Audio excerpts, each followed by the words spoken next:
Hey Rent to Retires, it's Adam Schroeder, and today we're going to talk about what is going on with the rising interest rate in today's environment.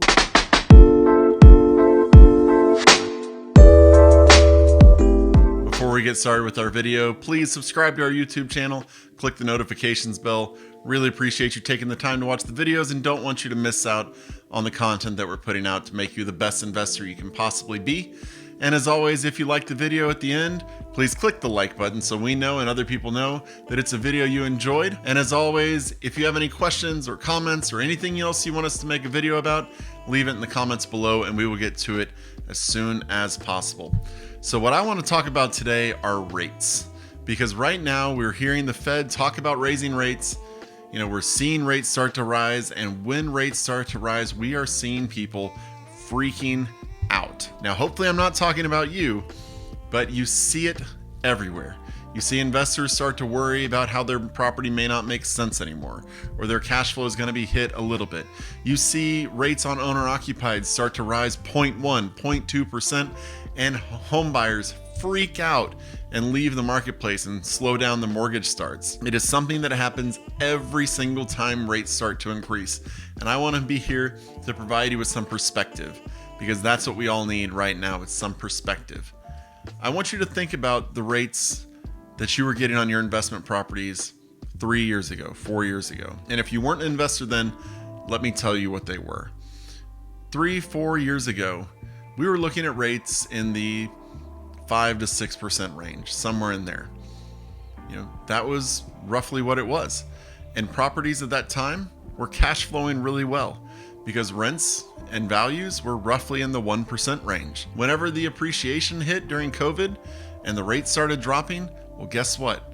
Home prices went up faster than rents could keep up. So now we're looking at the, rent against purchase price being more like 0.7, 0.8.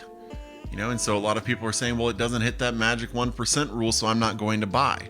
Well, as the rates go up, it will slow the appreciation in the home values, and it will increase the rental pressure, because people stop buying the single families they otherwise were planning to. So that drives your rent prices up. So eventually we will get back to that magical 1% rule that everybody wants to hit whenever they're buying rental properties. Now, I say that jokingly, of course, because you don't need that 1% rule to make a successful investment, but a lot of people stick with it. We've made videos talking about how it's just one of those rules that is out there, but isn't necessarily the most helpful. So I want you to look at what's going on historically and what's going on now, because right now we're seeing rates, somewhere in the 4s, and that is phenomenal. You get an interest rate in the 4%, congratulations, that's a fantastic rate. But let me ask you this: if you can get a property today that cash flows, and let's say something terrible is going on with your credit, or the Fed says they're going to do something and rates skyrocket, and you can make it cash flow at 7 or 8 or 9%, is that a bad thing?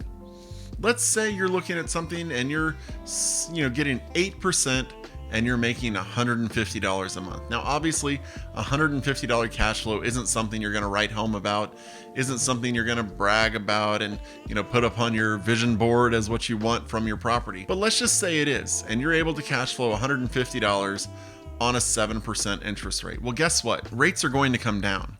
Rates will probably come down and, reach some sort of stability in the 4 to 5% range.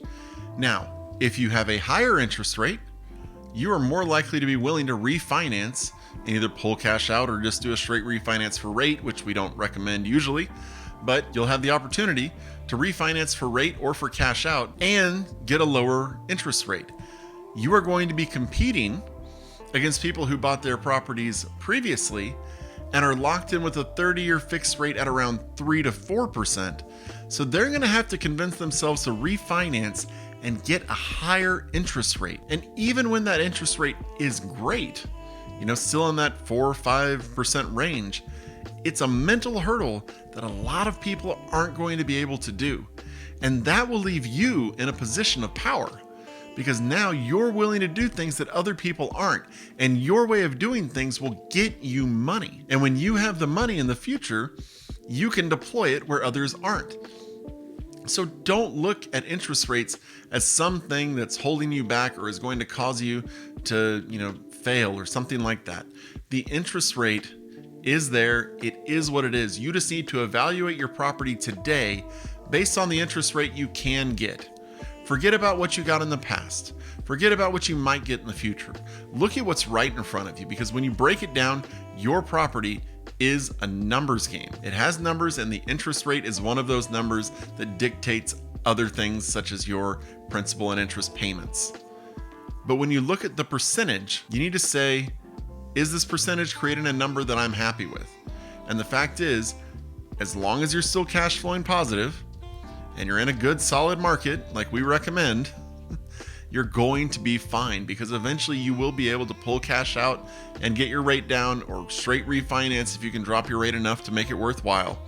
And you're going to be in a better position than the people who are sitting there so happy that they got a 3% interest rate on an investment property, back in 2020, which, hey, congratulations, that's fantastic. And you're going to say, hey, do you want to refinance up to a 4.5% rate? And they're going to look at you and think you're insane. And so they aren't going to be pulling their money out until they sell the property. And that might be a long time coming. So it will put you in a driver's seat that will be very comfortable for you moving forward, even if you're buying at high interest rates. So keep that in mind whenever you're looking at what's going on in the market today. Just run your numbers with the higher interest rate. They are what they are. There's no reason to back off just because your interest rates have gone up. It's just a number, as we like to say. So I hope that's been helpful. If it has, please click the like button. Let us know that it was a video that you enjoyed watching. As always, subscribe to our YouTube channel, click the notifications bell. You don't want to miss the videos we're putting out. We're trying to make you the best investor you can possibly be. You can also find out more at rent2retirement.com. That's rent2retirement.com. You can see all of the inventory we have there. You can find out about the company. You can schedule a time to talk with one of our investment strategists, and we can help you formulate a plan of how you're going to reach the financial freedom number that you have. And if you need a real estate professional to help you in any aspect of real estate, contact us at rent2retirement.com. We can put you in touch with someone who will be able to help you best on your journey. Really appreciate the time you put in today to watch this video. I hope it's been helpful for you. Leave a comment below if you have any questions or if there's anything else you want me to cover. Again, thank you so much for watching. See you on the next video. Thanks for watching the Rent to Retirement YouTube channel. Check out some of our other videos, like this one, or this one here.